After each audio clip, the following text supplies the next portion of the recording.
So it just occurred to me yesterday that I missed the 30-year anniversary of Tool's Undertow. A lot of people would hang out at this record store. It's called Sea of Timeless Records. I know I've mentioned them before. Glenn, the owner of the store of Sea of Timeless Records, he says, man, this is a promotional CD because I really think you would like it.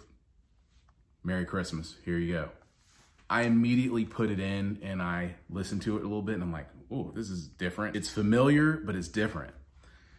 So I sat on it for a few days, and a close friend of mine who joined me for a lot of concerts, he and I would go to so many shows together. He was talking about this band that opened up for Rollins' band. He says, man, I saw this really awesome band called Tool that opened up for Rollins. And I said, really? I have Undertow. And he says, no way. I was like, yeah, I've had it for a couple weeks now. He's like, you gotta be kidding me. What do you think of it? And I said, I think it's pretty cool. I mean, I haven't really gotten deep into it, but it's really, I said the production's great on it. And of course that's musician talk or studio rat talk for a really good sounding record and a record that seems like it's really well thought out. So he's like, well, man, you gotta check out Opiate. You would love Opiate. So I got Opiate and I was really blown away by Opiate. I don't know, there's something about it, just the way it starts off. Anyway, I go back and I start listening to Undertow. This is one of those albums that it starts off almost like Mr. Bungle, the first Mr. Bungle record. I think it's quote unquote, I don't know, but the first track on the Mr. Bungle record, you're just like, hello, are you gonna get started already? And then all of a sudden, boom, it kicks in, right? Well, this album does that same thing. It just, there's a few seconds, I don't know, it's probably somewhere like 10 or 15 seconds. It's not as long as Mr. Bungle. They don't make you wait as long. But you do wait for a while and you're like, all right, let's go already. And they start and you're like, wow. Like it's just, the production is right away. The main thing that just reached out and grabbed me was the drums. Danny Carey, the drummer for Tool, is amazing. He's unreal.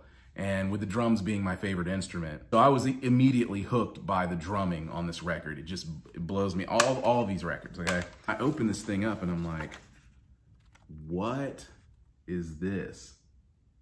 Now, I probably can't show this. I might have to block it out. No, I think I can show that. That doesn't look too bad.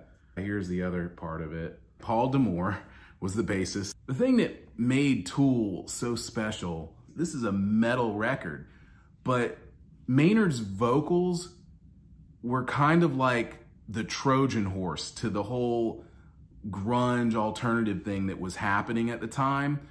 And really, to me, they were the godfathers of alt metal.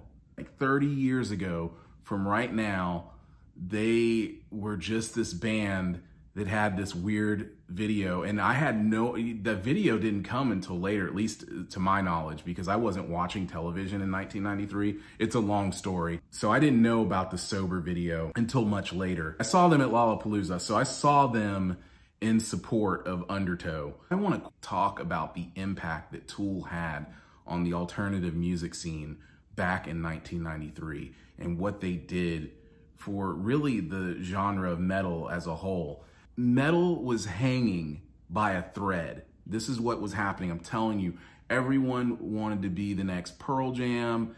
Bands like Pearl Jam, Nirvana, of course, Soundgarden, even bands like Live, Jane's Addiction, these bands were taking over. And when Tool came around, and what's funny is Jane's Addiction brought Tool on the Lollapalooza tour, but it's almost like metal was hanging on a cliff and Tool just reached down and extended out that hand and pulled them back up and kept metal alive, really. Because when you listen to these records, especially those first two, Opiate, which is an EP, and you listen to Undertow, it's almost like this reboot on metal. And I understand there's some people who don't agree and they don't like bands like Faith No More. They don't like bands like Korn and Incubus and stuff like that. The whole alt metal scene, which led to nu metal, it just couldn't have really have taken off the way it did without Tool. So when Sober hit the airwaves and you heard that,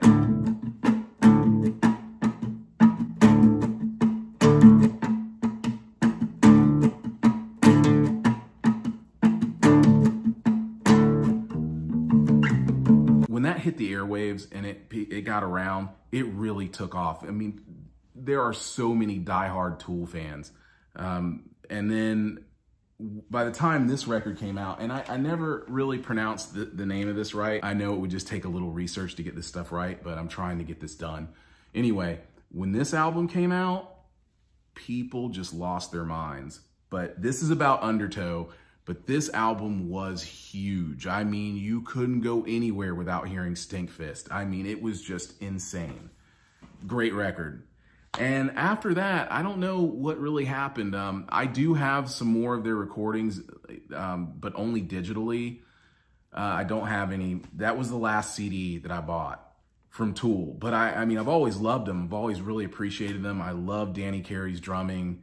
I love everyone in that band. I think they're all great. Maynard's voice is just amazing. It's phenomenal.